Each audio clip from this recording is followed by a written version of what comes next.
Hello and welcome back to the Wine Marketing Podcast. I'm your host, Heather Danitz, and today we are talking with Andrew Means, who is the CEO of Transom, which is a boutique creative agency based in both Seattle and Barcelona, and possibly soon to be moving to France, which is very exciting. Cool. I met Andrew when he was co-hosting the Brand Better or Die Trying seminar at this year's DTC Wine Symposium in Monterey, alongside Tamara and Katie of Likely Story Strategies. Welcome to the show, Andrew. Thank you, Heather. It's really great to be here. So stoked to have you.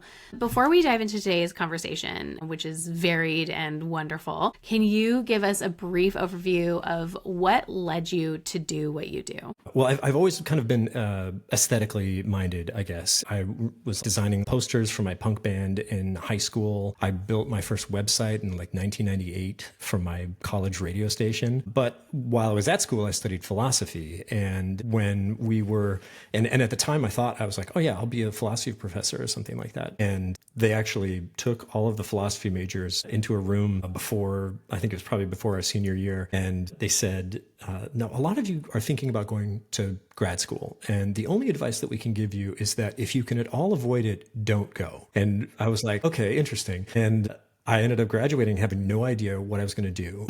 I was very excited about design at the time. I was still designing like album covers and album and posters and stuff like that for the band that I was in. And I got a call from a friend who was the music editor for a local weekly newspaper. And he was like, our art director is taking another position. Do you want to interview for that? And I was like, yeah, that sounds great. And I hung up the phone and I thought to myself, what does an art director do? And I ended up getting hired somehow. And that ended up being this kind of boot camp for typography and layout and all of this design that I didn't get in college. And so after that, I moved to Seattle and freelanced for a couple of years and eventually started Transom in 2013. And at the time, we were going to be a web design company. The idea was like, we're just doing design and development. But over time, we kept kind of feeling like there was like more that we could or should be doing for our clients that like a website on its own couldn't accomplish. And we kind of realized that true differentiation and true kind of like transformative change that our clients wanted really lied on the other side of some kind of deep and intentional thinking about like what our clients truly believed and what needs they were serving, and especially the emotional landscape between them and their customers, which is exactly what branding is. And so we started offering branding services. And today we've got clients across the United States, and team members in Seattle and Dallas and here in Barcelona, where I'm at now. I feel like that's such a not a common story, but where you are doing something just completely different and then you get pulled by chance, by happenstance, into a profession that is not what you were originally planning, but still aligned with your passions and loves and desires from when you were younger. So I love to hear that. It's kind of the story of like how Craft and Cluster came to be as well. As it's like I started in photography, but then kind of moved to wine, and then now I do both, which is really, really cool. So I love to hear that. I love that you got to do both those things. Yeah. I think one thing that I'm so thankful for my parents kind of like instilling in me, I guess, was this kind of like, and maybe this is also kind of an American culture thing. Now living in a different country, I'm constantly seeing those contrasts, but instilling this kind of sense of just following that compass, I guess. And it takes a lot of, I look back and I see like real naivete to be graduating with a philosophy degree with no plans for a job. And like, I think about just the luck of getting that phone call. And it's also paired with like that passion that existed that I was following those kinds of things. I'm sure that when you were doing wine stuff, you were probably also just following that passion for photography and that kind of sets up those dominoes. And so then when the right one falls, then you're in a good position to capture it. Yeah, exactly. I think it's also recognizing those opportunities when they come up too. It's sometimes we don't see them, or maybe they come to us at the wrong time, because I remember when I was working for a teeny tiny winery in Philomath, Oregon called Spindrift, and they asked me to start a social media account for them, but I did, but then I left that job, and for 2, 3, 4 years didn't do anything with I like completely forgot that was a thing in my life, that I had run social media for a winery. And then I started running social media for a vineyard management company, in 2017. So 4 years later. And that, to me, that's when I started recognizing this sort of need for photography and social media guidance in the wine industry. And so it was like, I wasn't ready for that information in 2013, but I was ready to take it and run with it in 2018, 2019. So that's, it's wild. That's really cool. Yeah. Yeah. Just gotta open yourself up to the vibes. Yeah, absolutely. Yeah, totally. Awesome. So you said a couple of things during your workshop at the DTC symposium with Katie and Tamara that I really want to dig into a little bit more. You said that our brains are not designed to remember details. They're designed to remember feelings, and facts don't illuminate us, feelings do. But I think that we in the wine industry, we often get so bogged down and like lost in the weeds when we're talking about our products. We get, really hyper focused on like tech sheets and data and percentages and statistics and like the super like nitty gritty science stuff, that we sort of lose the plot a little bit when we're communicating our feelings and why we got into this and all of that with our customers. So how do you help brands shift towards storytelling that feels like something, rather than just kind of giving the facts and the figures? Yeah. I see the same thing very much in the wine industry today. And I think that's like a product of the time and kind of overall demographics of what was happening when the wine industry was really the American wine industry was like really kind of growing in the 90s and in the early 2000s, where you're kind of seeing that kind of peak growth and like the peak of like the boomer generation, who before that, didn't have, like in the 80s, people, and in the 70s, like people drank beer around the table, and there was not a ton of really good quality wine. And so discovering that and having those amazing experiences and being like, oh my gosh, like this is so different from the wine that my grandmother drank or whatever. And then getting really excited about this, opening this new and kind of charting this uncharted territory and stuff like that. And so I totally get why many wineries are still very genuinely excited and kind of nerdy about those things, because because it was novel and new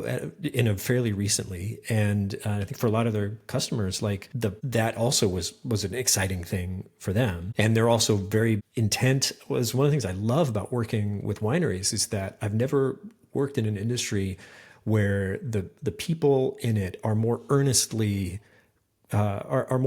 striving to create a really, really good product. Yeah, I think that's something that is, in my experience at least, unique to this industry, and I love that about it. But you're right, like our brains are not designed to remember facts. Like in brain development, like as our species developed, like mammals have all of these emotional things, and memory is formed in all of these mammals that have no higher cognitive functions in terms of logic and reason and stuff like that. And as our brains kind of developed as a species, we started to develop these, lists and facts and all of these other additional capabilities. But the areas of our brain that are in control of memory, of learning and emotion, all of those things are very tightly knit. And so, I think anybody who I think about as a kid when I first saw like a Porsche 911, right? It was like the first time I'd ever seen this car in this shape, this unique shape. And I was like, oh my gosh, that's so amazing. And then I went and was like, it has this much horsepower and it has disc brakes and these wheels, and I came up with all the other reasons, but all of those reasons were in service of this feeling that I had and that emotion there. And I think most, and I think most wineries, if you ask them, why is your wine good, they'll have all of the reasons that they've been, here's all the things that we've been doing to, like, we put disc brakes on it and we added a turbo and we did all these other kinds of things, because that's what they're really focused on. But what their customers are probably experiencing is that first, the ones who truly love them, they're seeing that shape and they're having that experience. And then they, because they have that, then they can talk with them about like, oh my gosh, yeah, I love that, you've got this slope on this vineyard and that south exposure or whatever. So what we do is we try when we're working on a branding project, we always try to connect, to dig deep enough to find those core beliefs, as that the motivations for why the winemaker, why the vineyard manager, or why the organization, what do they truly believe that has shaped the decisions that they've made? Because all of those decisions have come out of a set of core beliefs. And what we want to do is we want to find those core beliefs that we believe are going to resonate with the people that they're trying to reach and the emotional landscape of the people, of those people, right? They have their own kind of thoughts and anxieties and fears and hopes and dreams and all of that kind of stuff. And when we find that resonance between what the business truly believes, what the winery truly believes, and then what the audience truly needs and wants and all of those kinds of things, that's where you find this real resonance that like magnifies itself. They magnify each other. And that's when you start to find your true fans, right? The people who like show up to everything and they're like in the wine club for years and they tell all their friends about it. And that's real gold, right? Is those people. So I don't know if that answers your question, but I feel like I've been talking for a while, so I'm going to pause. No, I love it. I'm the queen of talking for forever, so I get you. I think, there's this trend that's going on right now on Instagram and on TikTok where you post this sort of a grouping of images and videos and things that show some beautiful scene in your life, and overlaid is a text on it that says, I almost forgot that this was the whole point. And I think that what you're getting at, where that sort of feeling of seeing the Porsche 911 for the first time, was to really all of the things that came after that was in service of this thing. And we need to remember that all of the facts and figures and things that we get really nerdy about in the wine industry are all in service of that feeling that, that was the whole point, to capture that feeling and bottle that feeling. So I really like that you said that, because that really resonated with me. I'm wondering if, so you kind of mentioned like talking about these core beliefs and core values and all that. How do you help wineries and all of your clients, because you don't just work with wineries, how do you help them kind of identify those core beliefs? There's a number of different exercises that you can do to help identify those beliefs. My favorite one right now is actually one that I stole from a screenwriter. He's this guy on YouTube called Local Script Man. He's this real kind of snotty attitude guy who has, I think, become so because people have sent him so many really, really bad scripts. And so he doesn't have any time for like kind of shoddy writing. He does an exercise, and I talked about this in our presentation. He does an exercise where he asks about like an action that a character takes. So you say, okay, so John like skips a date with a girl that he likes in order to do a favor for his boss, and say, okay, why does he do that? Well, because he wants the promotion. He wants to get more money. Okay, so why is that important to him?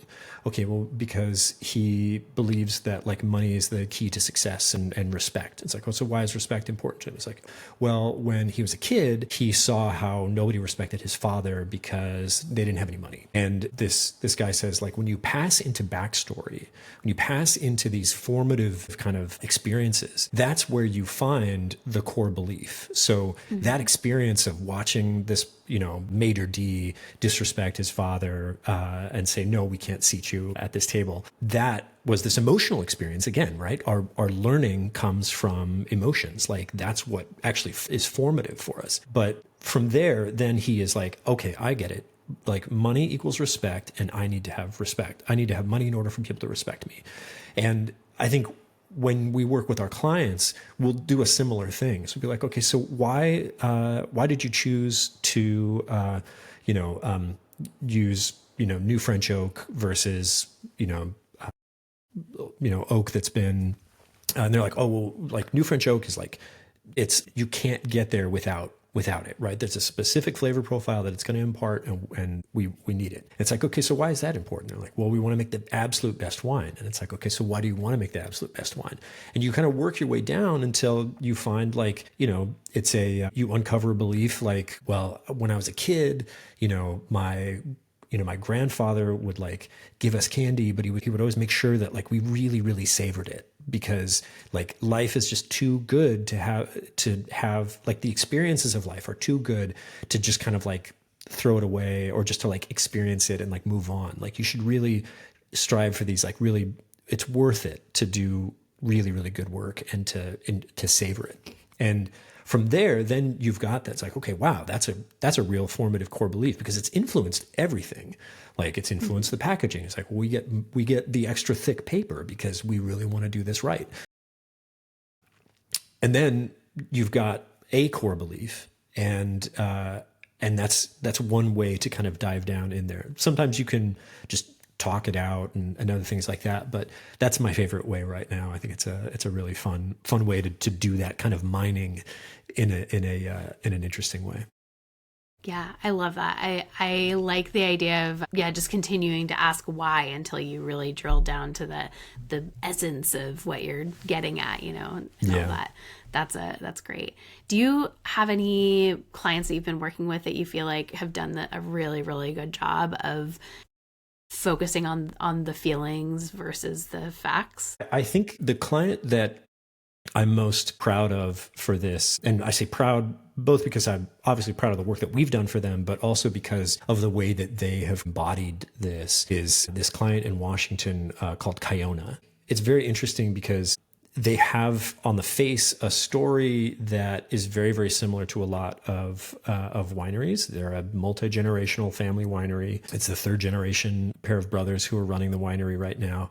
And that right there is like tale as old as time, right? You can't throw a rock without hitting a family winery in all of the wine regions.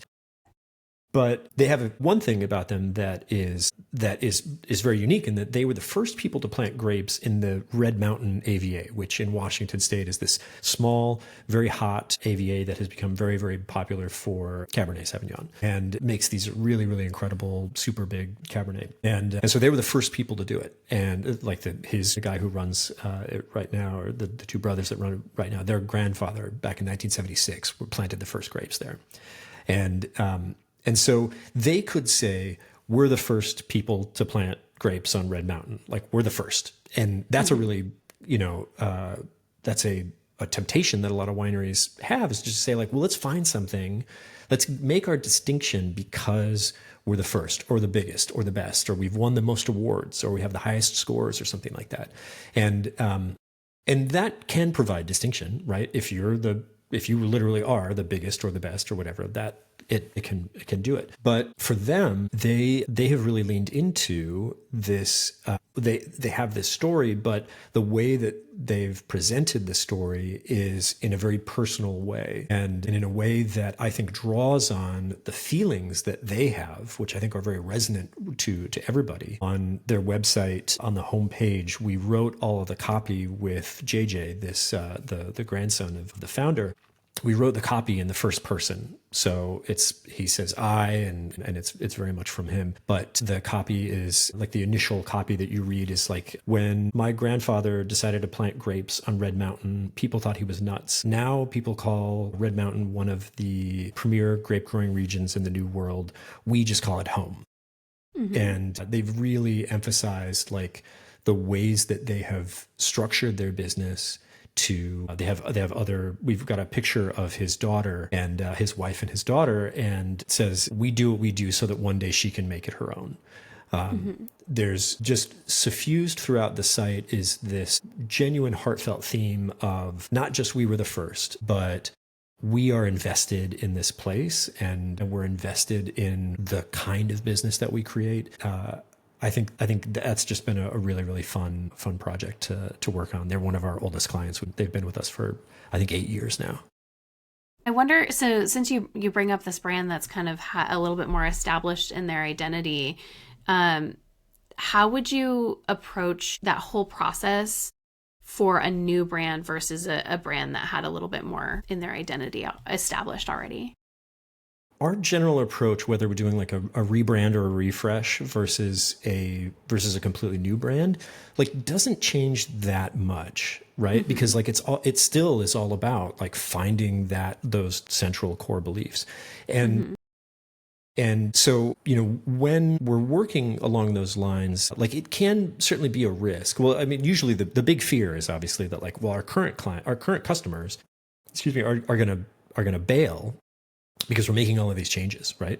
And that's a legitimate fear. And certainly if you're like, okay, well, our bottle used to be this very stately thing, and now it's like, all kinds of fluorescent colors and all this kind of stuff like that. That's certainly a risk, right? Is that kind of thing. But if the original brand was at all representative of those core beliefs, and then the new brand, should also be representing those core beliefs. It may move one up or move one over or something like that. There may be different expressions of it. But in our experience, what ends up happening is that very often the existing clients or the existing customers get more involved, because usually when the whole point of a rebrand is to make the brand more distinct and memorable and resonant. That process very often like clarifies communication. We're going through and looking at all of these touch points and saying like, okay, so what's the opportunity in this touch point, say when somebody first walks into the tasting room or when they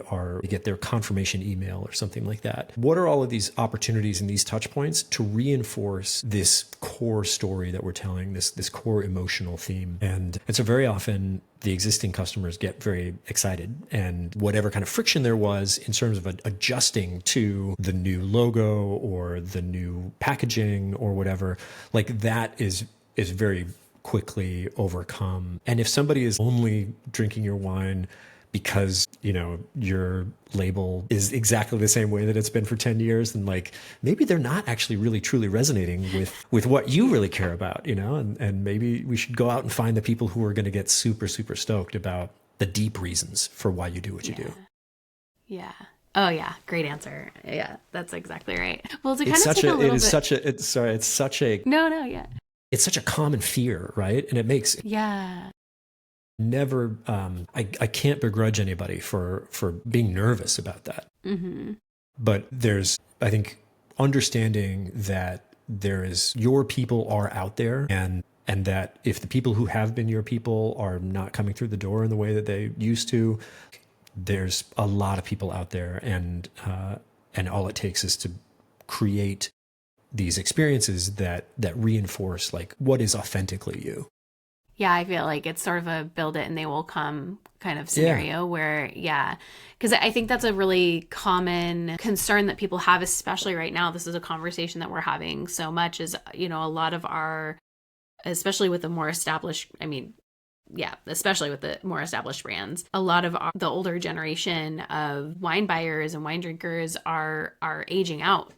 Mm-hmm. Some of them are literally dying, which is a really morbid and sad thing to say, but we're aging out. And, I find that a lot of clients are having a really hard time figuring out how to talk to these younger generations, these newer wine drinkers. And I wonder if what you're saying is drilling back down to those core beliefs, that's gonna end up bringing more people in. But I wonder if you have any tips or advice or words of wisdom for folks who are kind of in that stage where their clientele is aging out and they want to reach the younger generation without sort of losing the things that made them so appealing in the first place. Mm-hmm. Yeah, I think it definitely helps to have fluency with what a younger generation cares about, and what the younger generation is interested in, and like the way that they consume media and all of that kind of stuff. I've seen many studies that have talked about just how little young people care about like scores, and how little they care about like reviews and magazine reviews and stuff like that. And so it's really helpful to have that kind of fluency, and there can be this kind of educational period where it's like, okay, let's get hip. to what's going on today. But yeah, again, I think we have a client right now who is in this exact position. They are like, how do we do it? And they are an organic biodynamic winery that is sitting here thinking, how do we reach the youth of today, like the younger drinkers? And it's like, you guys have been for the past 20 years. You're nailing it. Yeah, exactly. You are exactly what they care about, right? There can be dangers, right, of like doing an entire generational cohort, but I mean, odds are that a younger generation genuinely is going to be way more excited to hear about all of the things that you are doing to practice genuine sustainability, or yeah. And I think there's a conflict, or there's a tension, which I think is something that that is probably that I think is important for the wine industry to grasp. And I find very often a lot of wineries not kind of like recognizing this. And I think this is a shift that happened from where the wine industry was, like the inception of the modern wine industry in the United States, which was again about providing the need that they were solving was one where it was like, I want something that is going to go well with dinner and is maybe going to help me unwind after a long day at work. And I don't really want to drink beer because it's not food. Well, anyway, like we're providing this like new option, right? And so I think that a lot of wineries approach what they are doing as solving that need, right? You need wine, we're going to provide you wine, and our wine is going to be better or cheaper or whatever. And we're going to be solving this need that you have for wine. For the generation today, they have so many more options than our parents did. Like our parents had like Schlitz and Miller and Bud. And then suddenly it's like, wow, you've got wine, and like this is wine from like just down the road or from the state over, or wow, this is like grown here and it's so high quality. This is amazing, right? You get all this enthusiasm because what they had, the problem that they were solving was this very specific problem. Now the younger generations, they've got craft beer, they've got spirits, they've got marijuana. A lot of them are not drinking at all. And I think that the wine industry really has to ask itself, like, what problem are we solving? What emotion are we providing? Like, what emotional problem are we solving? And because it's a very different one, the younger drinkers of today have a very different set of problems than our parents, than their parents. And I think what I see very often is that there's a ton of brands that are not really about, like, you think about a Rolex, right? Like when you need a watch, like, nobody needs a Rolex. Like a watch tells time. That's the utility, right? Yeah. And a wine that pairs well with your dinner and gives you a little buzz so you can like forget about your angry boss or your kids or whatever. Like that's the utility of wine, and that's why it will never go away, because that's a utility that people need, right? But but when we create but brands that get really successful in a very crowded market, like you can go out and you can buy a Casio or you can look at your phone or whatever. So in order to be a success in a market that is flooded with solutions to meet those needs, to meet those feelings, you have to create a feeling that you are going to deliver. And that feeling sometimes is only tangentially connected to the utility of the thing that you are offering. I think a lot of wineries actually do this already by the events that they provide and the atmosphere of their tasting room. There's a lot of wineries, I think, where if you swapped out their wine for somebody else, their customers' sales wouldn't change. Their customers wouldn't matter, because the thing that their customers really love is having a place to go and like having these communal experiences and all of that kind of stuff. I mean, like obviously some of them would notice, but I think it's important for wineries. Now I always try to encourage our wineries to think about what is the specific feeling that we're delivering, because a brand is really, it's a feeling delivery vehicle to a degree. And it's that feeling.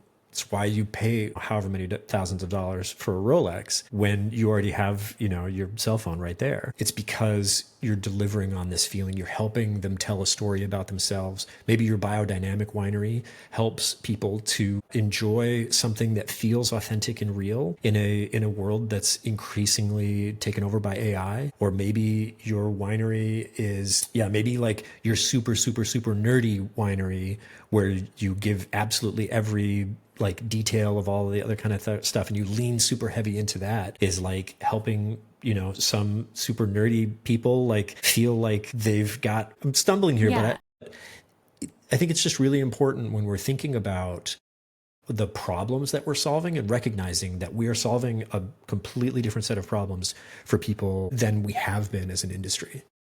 Yeah. You really hit the nail on the head. The thing that I think about a lot is that there is so much product for people. There's so much good wine out there. I mean, Yeah. you said it earlier.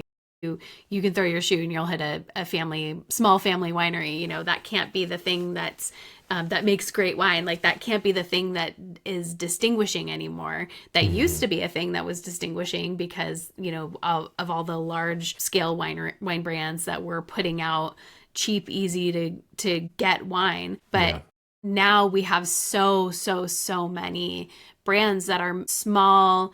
They're making amazing, incredible wine that is so good. So it's, what's the thing that is going to help you stand out? Okay, well, let's drill down to those core beliefs and bring out those feelings, Yeah. you know, whatever the feeling is that you want to tap into. Because yeah, I was just having this conversation with my dad this weekend, you know, because he's a classic dad where he's like, well, the economy and blah blah, you know, and he likes to talk about the economy a lot, which is, I feel like, is just like a standard dad move. That's a real dad move. Yeah. That's a real dad move there.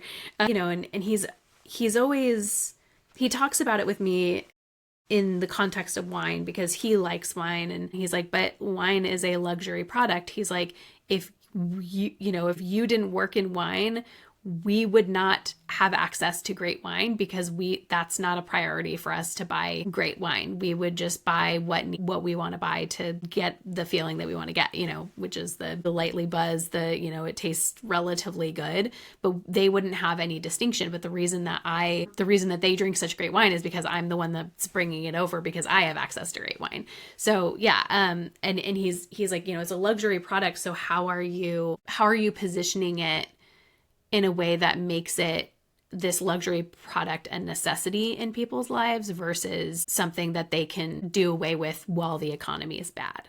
So I really like that you make that distinction. That's a really interesting point that he makes about like, how do you make that something that people continue to want to pay for? Yeah, I think there's a lot of inspiration and wisdom to be gained by looking outside of just wine. And I'm reminded of Red Bull and Liquid Death are these like two brands. Like Red Bull, I think at this point everybody knows about Red Bull. But I remember somebody asking, an interview where somebody asked the founder, and they were like, so you have a product that doesn't taste all that great, and it's in a smaller can, and it costs more. And he was like, well, how else would people know that it was the best? You know, it's kind of like you can go along that way of like saying, like, there's a lot of different ways where you can kind of ascribe value to things in ways that have nothing to do with the actual what's in the bottle or in the can in this case. And I think like Liquid Death is a fascinating recent brand because they took still water in a can, and I think by way of associating it with the need of a certain group of, you know, young men basically, to feel like they are rebellious, to like associate it with those feelings of rebellion, and also to associate it with this kind of dawning realization, I think, of these younger generations of like,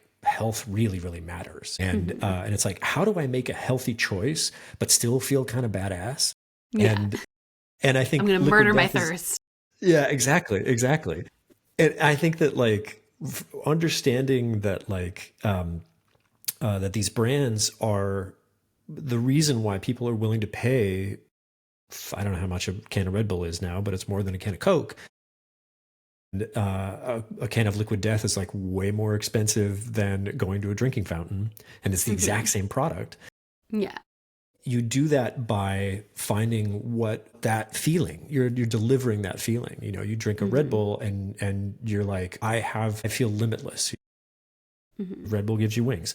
And like you drink Liquid Death and like you're like hanging out with your friends at the skate park.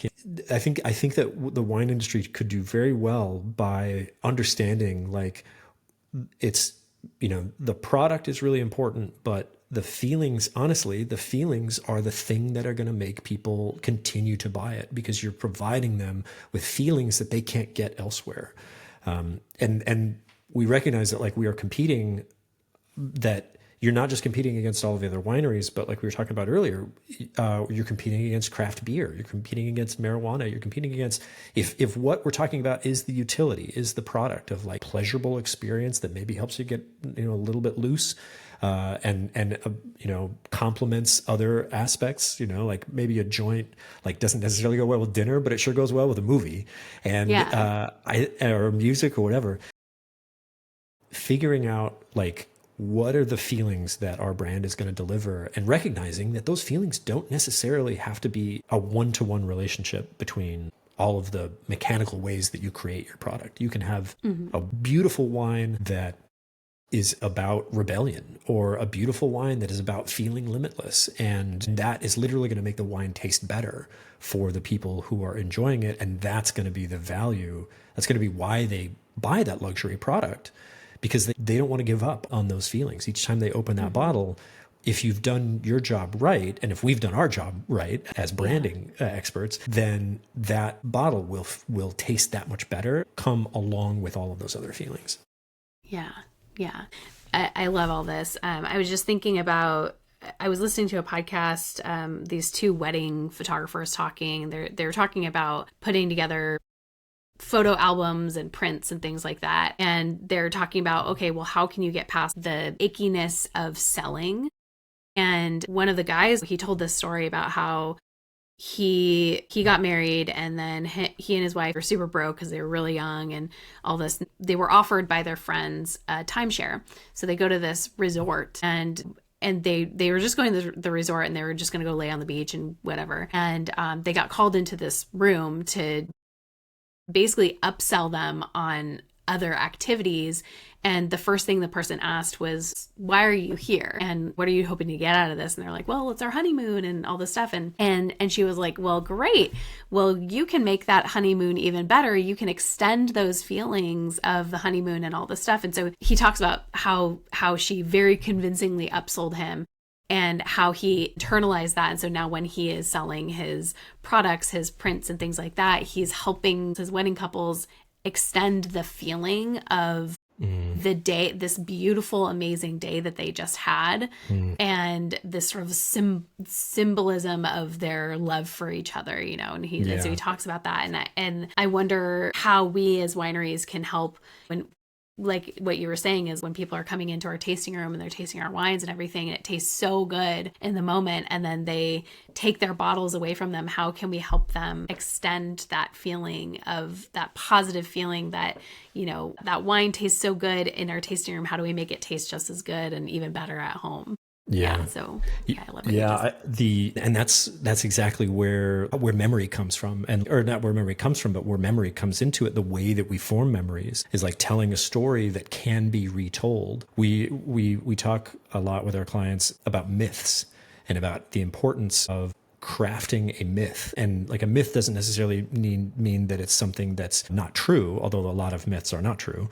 But a myth is something that delivers a feeling. It's a story that delivers a feeling, and has had the edges and the facts rounded off down to just what is necessary to deliver that feeling. And so if you're telling a story in the tasting room, if you're like, so this wine has this great slope, our vineyard has this great slope, it has this southern exposure, there's just a great diurnal shift, then that's fine. It's probably going to sound a lot like the other tasting rooms that people are going to go to. And the emotions that people are going to have are not going to be associated with the story, but they're going to be associated with, like, you know, it's so beautiful, and like, this is our third tasting room that we've been at, and everybody's laughing and stuff like that. And all of those things are going to stay in the tasting room. And the bottles then are not going to have anything to come with them home. So having a story that is told that sets the hook and that people can remember, so that they understand, like, oh, and especially if that story is connected to other touch points during that experience or on the website or something like that, then you've got, that's like creating a brand that's going to be, that will set its hooks and can be shared and stuff. Oh gosh, this is the place where they were, super excited about X, and everything was like X themed, or not literally the letter X, but a variable of some kind. So yeah, I think that's really important when people are approaching that kind of an experience and wondering, how do we make that a lasting one? Yeah. Yeah. I think inserting a lot of personal stories and kind of POVs into your conversation about these technical details can help a lot. I remember when I was working in the tasting room at Foxen, at the time I was also helping out in the vineyard where I would go collect samples during harvest. And there was one vineyard in particular that we nicknamed it calf burner, because it was so steep that you had to walk up the hill and your calves would burn at the end of it. And it was just, all the stuff. And so I would tell that story in the tasting room, and as an illustration of like, why was that block so steep and all these things. And it was really funny, as I remember a few months later listening to a couple of customers who had never met each other before talking about this particular wine that came from that vineyard, and them telling that story to the people that they were talking to. And I was like, oh my gosh, I've done my job, where I've taken this thing and I've made it easily packaged for them to also tell. So it's like, I think correct me if I'm wrong, that's kind of what you're getting at with this, is we want to make sure that we're able to give our customers the language to tell those stories again and again and again. Yeah, it's like, totally. It's like, it is like a myth. It's like folklore that, these stories that you pass down verbally. I think that's such a fantastic example. And I think one thing that I think is very, very cool about that is that like, that didn't have anything to do with the exact flavor of the wine, but it's this little thing that like, tangentially, obviously, it's about the steepness of the vineyard, right? But like, how many wine drinkers actually understand like the correlation of like how you could tell one wine from another, right? But it's such a wonderful, like, and calf burner is such a great like little name, like a little tag there. But that's all sometimes that you need in order to attach a memory to is that little bit of delight, is those little cool, nice little feelings and stuff. And like you said, it's a simple story. Like, it's so steep, we call it calf burner. Like that's the nut of it right there. And because it burns your calves. And I think that's fantastic. I think like the S tier version of that is when you can say it's so steep, we call it calf burner, and somehow connect that story to some sort of deep brand truth. And maybe it's like, because we are always in the vineyards and we live in the vineyards, and like that's the thing, right? That's the brand truth that you're talking about, is like how deeply committed we are to. One of the things I've always loved about Kiona is that like if they won the lottery tomorrow, they would still wear their Carhartt jackets with like rips in the elbows, and they'd still drive around the Chevy S10 pickup and stuff. They emphasize that they are farmers, that's their whole vibe. Not trying to be anything else. Like, they're not standing in the vineyards cheersing with tennis shirts and stuff like that. Yeah. So yeah, I think that's like all you need is that little seed of emotion for memory to take hold, and then that becomes contagious. Got it. I love it. I love this. I feel like this conversation sort of didn't go in the way that I had originally thought it would, and I love that for us. I think that we really covered so much. Yeah, I just love it so much. I feel like I'm looking at these questions. I'm like, how can I ask these questions in a way that's going to be relevant? But I mean, I do have a few more questions for you, and I would love to take a slight left turn, but if we can sort of bring it back, we can sort of relate it to what we've been talking about even better. What are some new and kind of like the latest design trends that you are finding exciting right now? I'm lately, there are from as a designer, there are a bunch of really interesting things that are happening there's a bunch of new programs that are coming out that make it very easy to do motion graphics and 3D. that whereas those used to be incredibly complex programs, and now those programs are becoming more and more easy. They're like, they'll run in your web browser and stuff like that. So as a designer, those things are exciting me and my team. Our lead designer, Misha, just like designed for this personal electronic device that we just built a website for. He just designed, like in an afternoon, he designed this like Apple worthy, like rotating thing of this charging device. And I was just like, that's amazing. Like you did that in such a short amount of time. That's one thing that I'm very excited about from a design production standpoint. But in terms of like design trends, obviously, whatever, like Apple just came out with the whole like frosted glass kind of thing. And for us, like I find inspiration most often not from like Pinterest or from Dribble or any of these other kinds of design aggregators. Like for me, I'll find inspiration from like street photographers or from like the New York digital collection, public library digital collection is amazing place to like lose an afternoon, just like clicking through and like putting like in a random word, and all from like hundreds of years or maybe 100 years or 100 years plus, you'll find artifacts from just like type in sailboat and you'll find like, oh, this is the menu that was given out on the USS Constitution in 1952 when they hosted, some dignitary or something like that. Look, all these like amazing things that you can kind of mine for inspiration. I think that in a recent project, we actually went to the physical library and like went through all of these woodblock typography catalogs. So I think that like a lot of the products that we make are at Transom, we're always trying to make products that have like a real longevity to them, right? A website is a capital investment. You want that cost to be amortized over not just like the trend cycle, which is like maybe a year, 2 years or something like that, but like 5, 10 years. And most of our sites last, 10 years, 5 to 10 years before like a major overhaul. And certainly with a brand, you want that brand to be very, very long lasting as well. And so, it's really easy to see a brand that was done in the 90s because it probably has a swoosh. Because at the time, the swoosh was really easy to make. Like for the first time, like Photoshop, you're like, I can draw ellipses. I can make a swoosh. And so we really try to find our inspiration in other areas. There's an amazing Instagram account called, I'm blanking on the name. Give me just a second. Public Domain Review.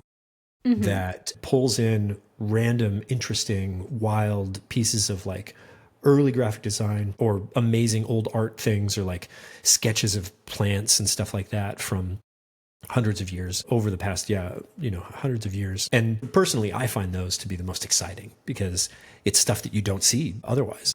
That's so cool. I love finding inspiration outside of my medium. Something I'm really finding fun right now is going through and looking at vintage art and seeing how I can recreate that as a photograph, because there's so much like art deco and posters and things showing people holding like a beverage in their hand, and I'm like, if a piece of artwork has a beverage somewhere in it, I'm like, how can I recreate that but in real life, in a photograph?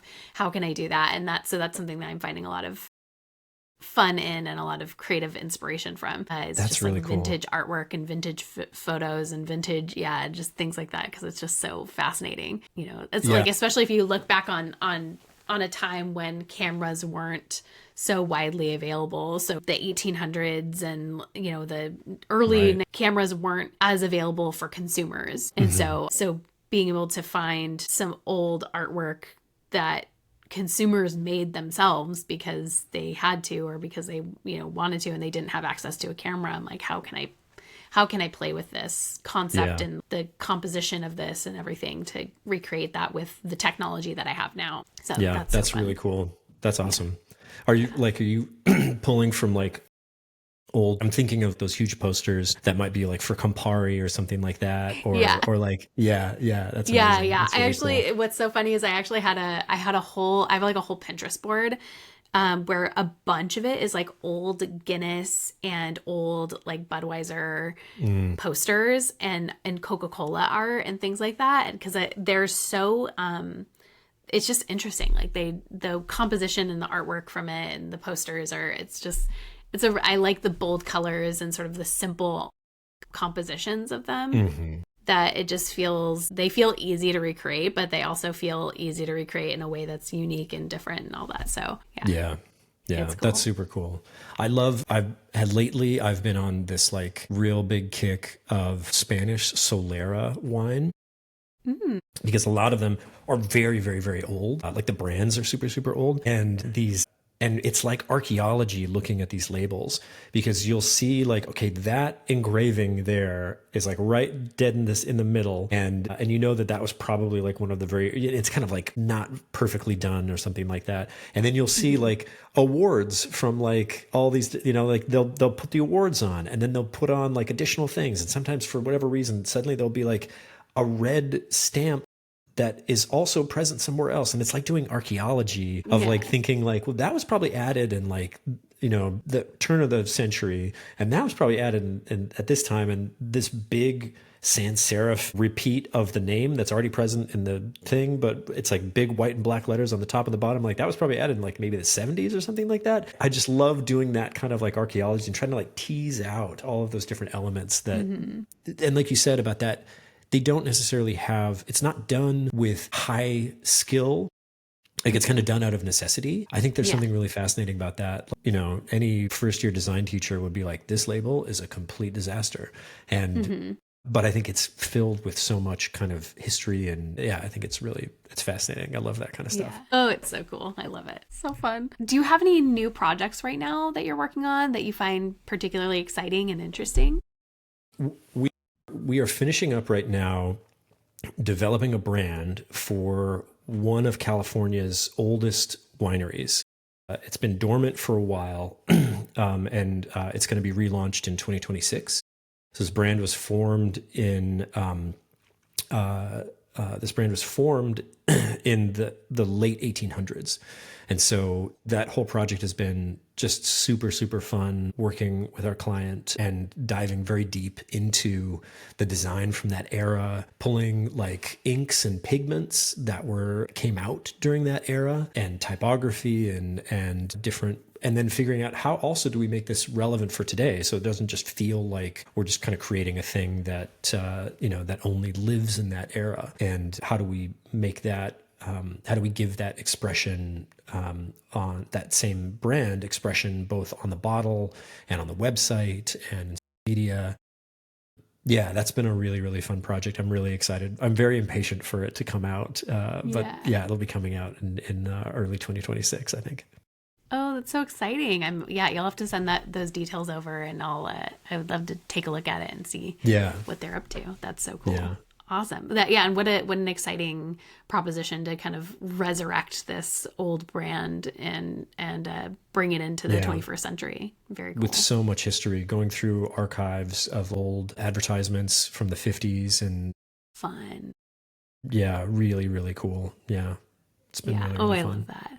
That's so fun. I mean, that's exactly what we were just talking about, is like how cool some of the advertising was from the turn of the century and from the 50s. And it's just, that's so cool. I love to see that. That's dope. Yeah, exactly. Yeah.